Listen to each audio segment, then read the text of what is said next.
Hello everybody, welcome to the next lecture. तो guys, इस lecture से अब हम फाइनली पाइथन प्रोग्रामिंग को बिल्कुल प्रॉपर तरीके से स्टार्ट करने जा रहे हैं। यानी कि अब इस लेक्चर से हम पाइथन प्रोग्रामिंग के बिल्कुल डेप्थ में एंटर करना स्टार्ट करेंगे। तो आप कह सकते हैं कि ये लेक्चर हमारा पहला लेक्चर होने वाला है जहाँ से हम पाइथन प्रोग्रामिंग के बिल्कुल डीपली पेनिट्रेट करना स्टार्ट करेंगे। तो गाइस, ये लेक्चर बहुत ही इंपॉर्टेंट होने वाला है, तो प्लीज़ इस लेक्चर को ध्यान से सुनिए बिकॉज ये बहुत इम्पोर्टेंट। तो इस लेक्चर में गाइस हम आपको एक चीज़ ये बताने की कोशिश करेंगे कि पाइथन जो है वो एक ऑब्जेक्ट ओरिएंटेड प्रोग्रामिंग लैंग्वेज है गाइस। ओके, इस शब्द को ध्यान से सुनिएगा। Python is an object oriented programming language. Object oriented programming language, ठीक है। इसे शॉर्ट फॉर्म में गाइस भी बोला जाता है, that is object oriented programming. ठीक है, अब इसका क्या मतलब हुआ गाइस कि पाइथन एक ऑब्जेक्ट ओरिएंटेड प्रोग्रामिंग लैंग्वेज है। ठीक है, और क्या सिर्फ पाइथन ही एक ऐसी लैंग्वेज है जो ऑब्जेक्ट ओरिएंटेड है? क्या कोई दूसरी प्रोग्रामिंग लैंग्वेज नहीं है जो ऑब्जेक्ट ओरिएंटेड है? Guys, majority of the languages जिनके आपने हो सकता है नाम सुने हो या जो बहुत फेमस हो चुकी हैं, वो सारी की सारी ऑब्जेक्ट ओरिएंटेड ही हैं। मोस्ट ऑफ द लैंग्वेजेस, जैसे कि सी प्लस प्लस है, जैसे कि जावा है, ठीक है, जैसे कि पाइथन है, ठीक है। ये सारी languages object oriented programming languages हैं guys. What do you mean by object oriented? देखिए गाइस, नाम से ही आपको समझ में आ रहा होगा कि ऑब्जेक्ट ओरिएंटेड प्रोग्रामिंग का क्या मतलब है। ऑब्जेक्ट ओरिएंटेड प्रोग्रामिंग का ये मतलब है गाइस कि इन लैंग्वेजेस के अंदर जो प्रोग्रामिंग करी जाती है, जो प्रोग्राम लिखा जाता है, वो ऑब्जेक्ट के सराउंडिंग लिखा जाता है। ठीक है, इसका क्या मतलब हुआ? इसका ये मतलब हुआ गाइस कि इन लैंग्वेजेस में हम ज़्यादातर चीज़ें जो प्रोग्राम के अंदर लिखते हैं वो एक ऑब्जेक्ट की तरह ट्रीट होती हैं। अब आप कहेंगे ऑब्जेक्ट क्या होता है? अरे ऑब्जेक्ट मतलब कोई भी चीज़ आप उठा लीजिए, हमारी रोज़मर्रा की ज़िंदगी के आसपास का कोई भी सामान आप उठा लीजिए, कोई भी चीज़ आप हाथ में उठा लीजिए, वो ऑब्जेक्ट है। ठीक है, तो आप इसको थोड़ा एग्जाम्पल से समझते हैं गाइस कि मान लीजिए आपके हाथ में एक एयरलाइन टिकट है। ये भी तो एक ऑब्जेक्ट है, एयरलाइन टिकट। ठीक है, तो गाइस इसका मतलब ये है कि उस टिकट के कुछ एट्रीब्यूट्स होंगे, उस टिकट पे आप कुछ काम कर पाते होंगे, राइट। जैसे कि दुनिया का आप कोई सा भी ऑब्जेक्ट उठा लीजिए तो उसके कुछ एट्रीब्यूट्स होंगे और उसके ऊपर आप कुछ काम कर पाते होंगे। जैसे फॉर एग्जांपल, अगर आप टेलीविज़न की बात करें तो टेलीविज़न भी एक ऑब्जेक्ट है। ठीक है, इस ऑब्जेक्ट की भी कुछ एट्रीब्यूट्स हैं, जैसे कि टेलीविज़न कितने इंच का है, यानी कि उसका साइज़। ठीक है, टेलीविज़न ब्लैक एंड वाइट है कि कलर्ड है, यानी कि किस तरीके की पिक्चर शो करेगा वो। टेलीविज़न जो है वो रेक्टेंगुलर है कि स्क्वायर है, यानी कि उसका शेप। ओके, टेलीविज़न किस कंपनी का है, टेलीविज़न कब मैन्युफैक्चर हुआ, टेलीविज़न कब खरीदा, टेलीविज़न कहाँ से खरीदा, टेलीविज़न के अंदर कौन सी टेक्नोलॉजी लगी है, एलईडी है कि एलसीडी है। ठीक है, तो बस ये सारे के सारे क्या हैं, टेलीविज़न के एट्रीब्यूट्स हैं, यानी कि वो सारी विशेषताएं जो एक टेलीविज़न के अंदर हो सकती हैं। ठीक है, अच्छा, ये तो हो गए एट्रीब्यूट्स। दूसरी चीज़ क्या होती है गाइस, उन्हें हम कहते हैं कि आप कौन कौन से काम परफॉर्म कर सकते हैं टेलीविज़न के ऊपर, यानी कि कौन कौन से फंक्शंस कर सकते हैं। ठीक है, जैसे कि टेलीविज़न की आप वॉल्यूम ऊपर कर सकते हो, डाउन कर सकते हो, टेलीविज़न को पावर ऑन कर सकते हो, पावर ऑफ कर सकते हो। ठीक है, टेलीविज़न के चैनल्स चेंज कर सकते हो। ठीक है, टेलीविज़न में अलग अलग मोड्स चेंज कर सकते हो, एचडीएमआई से वीजीए जा सकते हो, वीजीए से डीवीआई जा सकते हो, डीवीए से ऑडियो वीडियो जा सकते हो। ओके, टेलीविज़न की ब्राइटनेस कम कर सकते हो, कॉन्ट्रास्ट बढ़ा सकते हो, ठीक है। तो गाइज ऐसे बहुत सारे फंक्शंस आप एक टेलीविज़न के ऊपर यानी कि उस ऑब्जेक्ट के ऊपर परफॉर्म कर सकते हो। लेकिन कमाल की बात क्या है गाइज कि कोई भी ऑब्जेक्ट जो इस क्लास को बिलोंग करेगा, इस कैटेगरी को बिलोंग करेगा, किसकी क्लास को, किसकी कैटेगरी को बिलोंग करेगा, टेलीविज़न की क्लास या कैटेगरी को बिलोंग करेगा, उसी के ऊपर आप ये सारे फंक्शंस कर सकते हैं। यानी कि वॉल्यूम बढ़ाना, वॉल्यूम घटाना, चैनल चैनल चेंज करना, कॉन्ट्रास्ट बढ़ा देना, ब्राइटनेस बढ़ा देना, घटा देना, ठीक है। ये सारे काम आप टेलीविज़न कैटेगरी के ऑब्जेक्ट के ऊपर ही कर सकते हो, ठीक है। और ये सारे जो एट्रीब्यूट्स होंगे यानी कि टेलीविज़न की शेप, उसका साइज़, कौन सी कंपनी है, कब मैन्युफैक्चर हुआ, ये सारे के सारे एट्रीब्यूट्स भी आपको टेलीविज़न में ही मिलेंगे, ठीक है। हाँ, हो सकता है कि कुछ अलग कैटेगरी के ऑब्जेक्ट्स हों और टेलीविज़न कैटेगरी के ऑब्जेक्ट के बीच में एट्रीब्यूट्स कॉमन हो, जैसे कि वॉशिंग मशीन। तो गाइज कुछ एट्रीब्यूट्स हैं जो वॉशिंग मशीन और टेलीविज़न के बीच में कॉमन, जैसे कि कब मैन्युफैक्चर हुई, तो वो सेम चीज़ आपको टेलीविज़न में भी मिलेगी कि टेलीविज़न कब मैन्युफैक्चर हुआ, ठीक है। उसकी शेप आपको टेलीविज़न में भी मिलेगी, वॉशिंग मशीन में भी मिलेगी, ठीक है।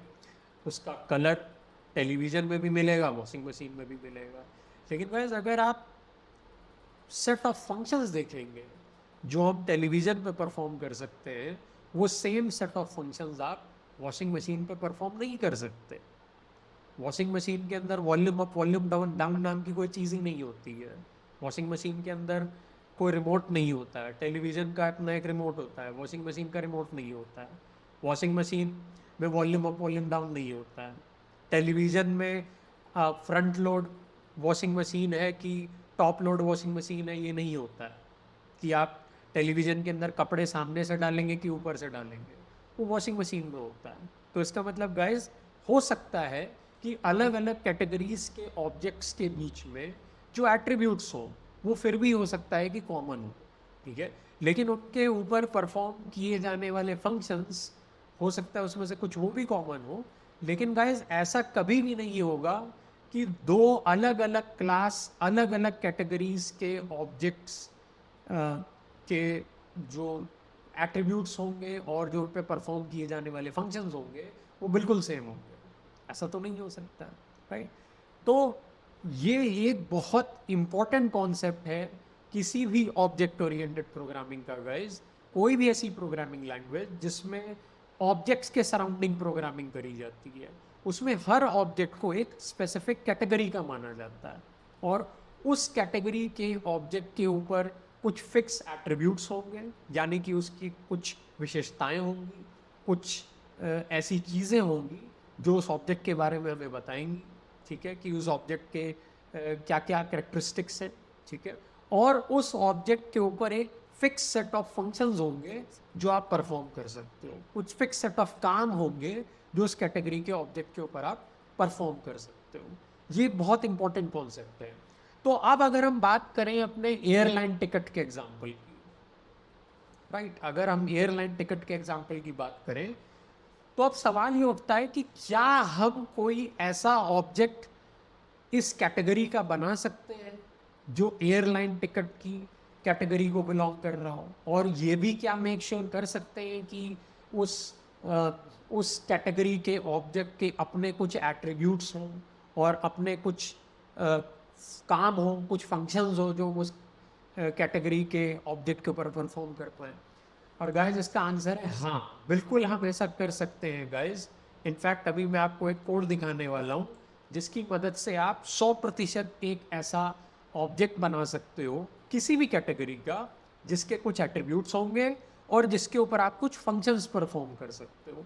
हालांकि जो एग्जांपल मैं आपको दिखाने वाला हूँ वो एयरलाइन की कैटेगरी का एग्जांपल है, एयरलाइन टिकट की कैटेगरी का एग्जांपल है, लेकिन ये सेम तरीके का कोड आप किसी दूसरी कैटेगरी के ऑब्जेक्ट को बनाने के लिए भी यूज़ कर सकते हो और उसके अपने कुछ एट्रीब्यूट्स दे सकते हो और अपने कुछ फंक्शंस दे सकते हो।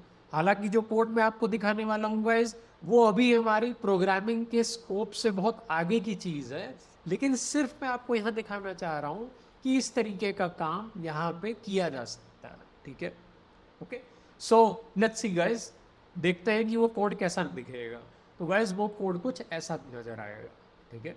याद रहे ये जो कोड मैंने अभी आपको दिखाया है, ये एयरलाइन टिकट की कैटेगरी के ऑब्जेक्ट को बनाने का कोड है, ठीक है। यानी कि अगर किसी पर्सन के पास एक एयरलाइन टिकट है या फिर एक ऐसा ऑब्जेक्ट है जो एयरलाइन टिकट की कैटेगरी को बिलोंग करता है, तो उसके क्या क्या एट्रीब्यूट्स होंगे और आप उसके ऊपर क्या क्या फंक्शंस परफॉर्म कर सकते हैं। गाइस जैसा कि आप देख सकते हैं कि यहाँ पे मैंने देखिए क्या क्या एट्रीब्यूट्स बनाए हैं एक ऐसे ऑब्जेक्ट के जो कि एयरलाइन टिकट की कैटेगरी को बिलोंग करेगा। सबसे पहले गाइस, जो भी आदमी जिस जिस भी आदमी के पास एयरलाइन टिकट होगी या एयरलाइन टिकट की कैटेगरी का एक ऑब्जेक्ट होगा, ठीक है, उसके बाद डेफिनेटली उस टिकट पे एक डेट ऑफ ट्रेवल मेंशन होगी, ठीक है। और ऑब्वियस सी बात है कि वो एयरलाइन टिकट एक पासपोर्ट नंबर को बिलोंग कर रही होगी, ठीक है। वो उस एयरलाइन टिकट पे ये भी मेंशन होगा कि कौन से एयरपोर्ट से आपको फ्लाइट पकड़नी है और किस एयरपोर्ट पे आप जा रहे हैं ये भी मेंशन होगा, कौन सी एयरलाइन की टिकट है ये भी मेंशन होगा, पैसेंजर का नाम भी मेंशन होगा, उसकी नेशनैलिटी भी मेंशन होगी, यानी कि वो कौन से देश का नागरिक है, ठीक है। कितने बजे की फ्लाइट है ये भी मेंशन होगा और टिकट नंबर जो है ये भी मेंशन होगा उस टिकट के अंदर। तो गाइस आप देख सकते हैं कि एक एयरलाइन टिकट की कैटेगरी को बिलोंग करने वाली चीज़ यानी कि ऑब्जेक्ट, उसके ये सारे एट्रीब्यूट्स हो सकते हैं, ठीक है। अब आपकी मर्जी है कि आप इसमें से कुछ एट्रीब्यूट डिलीट कर दीजिए या कुछ एट्रीब्यूट्स ऐड कर दीजिए, ठीक है। आप इसके नीचे चाहें तो और एट्रीब्यूट्स भी ऐड कर सकते हैं, ठीक है। लेकिन गाइज ये मैं अभी आपको एक ऐसा कोड दिखा रहा हूँ जो प्रोबेबली शायद आपको ना समझ में आए, और अगर नहीं समझ में आ रहा है तो आपको बिल्कुल चिंता करने की ज़रूरत नहीं है। मैं सिर्फ यहाँ पे अभी एक एग्जांपल ले रहा हूँ, आपको ये समझाने की कोशिश कर रहा हूँ कि पाइथन एक ऑब्जेक्ट ओरिएंटेड प्रोग्रामिंग है। यानी कि जिस तरीके से हम यहाँ पे एक एयरलाइन कैटेगरी के ऑब्जेक्ट की बात कर रहे हैं, आप किसी दूसरी कैटेगरी का ऑब्जेक्ट भी बना सकते हो क्लास लिख करके। क्लास मतलब कैटेगरी, ठीक है। और उसके आगे जो भी नाम का ऑब्जेक्ट आप बनाना चाहते हैं वो नाम दे दीजिए। ये नाम आप अपने हिसाब से दे सकते हैं, आपकी मर्जी, ठीक है। और उसके बाद गाइस इस तरीके की आप एक चीज़ लिखेंगे और उसके अंदर आप अपने ऑब्जेक्ट से रिलेटेड जो भी एट्रीब्यूट्स बनाना चाहते हैं उसका नाम सेल्फ डॉट करके आगे उसका नाम दे देंगे आप। जैसे यहाँ पे सेल्फ डॉट और आगे मैंने जो भी नाम दिया वो एक एट्रीब्यूट क्रिएट हो जाएगा उस ऑब्जेक्ट से रिलेटेड या उस कैटेगरी के ऑब्जेक्ट से रिलेटेड एक एट्रीब्यूट क्रिएट हो जाएगा, ठीक है। और गाइस जैसा कि आप देख सकते हैं कि नीचे मैंने कुछ कामों को भी डिफाइन किया हुआ है, मतलब कुछ काम जो उस कैटेगरी के ऑब्जेक्ट के ऊपर क्या क्या काम किए जा सकते हैं, क्या क्या फंक्शंस किए जा सकते हैं, उन फंक्शन से रिलेटेड कोड भी मैंने लिखा है। जैसे गाइस एक एयरलाइन टिकट को के ऊपर आप क्या क्या काम कर सकते हो, क्या क्या फंक्शंस परफॉर्म कर सकते हो। जैसे कि आप टिकट को कैंसिल करवा सकते हो, तो गाइस कैंसिलेशन के लिए देखिए मैंने यहाँ पे फंक्शन बना रखा है, ठीक है। उसके बाद आप अपने जर्नी ऑफ ट्रैवल को चेंज भी कर सकते हो, डेट ऑफ ट्रैवल को चेंज भी कर सकते हो। तो देखिए गाइस उसके लिए मैंने एक फंक्शन बना रखा है, ठीक है। और अगर आपने ये डिसाइड किया है कि मैंने तो अभी सिर्फ जाने का ही टिकट कराया है, मुझे इसके साथ साथ एक आने का भी टिकट कराना है, तो आप उसके साथ साथ रिटर्निंग ट्रैवल टिकट भी ऐड करा सकते हो, ठीक है। यहाँ पे एग्जांपल के तौर पे गाइस मैंने एयरलाइन टिकट की कैटेगरी के ऑब्जेक्ट के लिए सिर्फ 3 फंक्शन ऐड किए, एक कैंसलेशन का फंक्शन, एक चेंज ऑफ ट्रैवल का function, change date of travel का फंक्शन, और एक फंक्शन जो मैंने ऐड किया है वो है ऐड रिटर्निंग ट्रैवल टिकट का फंक्शन। ओके, आप चाहें तो इसके बाद आप DEF से और भी फंक्शन डिफाइन कर सकते हैं, ठीक है। DEF का मतलब होता है गाइस डिफाइन करना, ठीक है। ये सब वर्ड्स जो अभी आप पहली बार देख रहे हो बिल्कुल आप लोड मत लीजिए, ये सारे शब्दों का मीनिंग आपको आगे के लेक्चर्स में समझ में आए, ठीक है। अभी हम नहीं ले रहे हैं उसका एग्जाम्पल, ये आपको बाद में समझ में आएगा, ठीक है। तो बिल्कुल इस कोड से घबराना नहीं है, ये आपको शायद बहुत स्केरी सा लग रहा होगा, बट ये सिर्फ समझाने के लिए मैंने एक एग्जांपल लिया है कि पाइथन में इस तरीके का कोड भी लिखा जा सकता है, ठीक है। तो गाइज ये है बेसिकली हमारा एक कोड जिसकी मदद से हमने क्या किया है, हमने एक एयरलाइन टिकट की कैटेगरी को बिलोंग करने वाले ऑब्जेक्ट का कोड लिखा, ठीक है। अब आप कितनी भी एयरलाइन टिकट बना लीजिए, ये इस कोड से आप कितनी भी एयरलाइन टिकट बना लीजिए, 1 टिकट बना लीजिए, 2 टिकट बना लीजिए, 3 टिकट बना लीजिए, आप ऐसा कर सकते हैं, ठीक है। तो गाइज ऐसा हम कैसे कर पाएंगे कि इस कोड की मदद से हम मल्टीपल टिकट्स निकाल पाएँ, और हर टिकट में जो डेट ऑफ ट्रेवल है वो अलग होनी चाहिए, पासपोर्ट नंबर अलग होना चाहिए, सोर्स एयरपोर्ट अलग होना चाहिए, ये हम कैसा कर सकते हैं। तो गाइज इसके बारे में मैं आपको नेक्स्ट लेक्चर में बताऊँगा, ठीक है।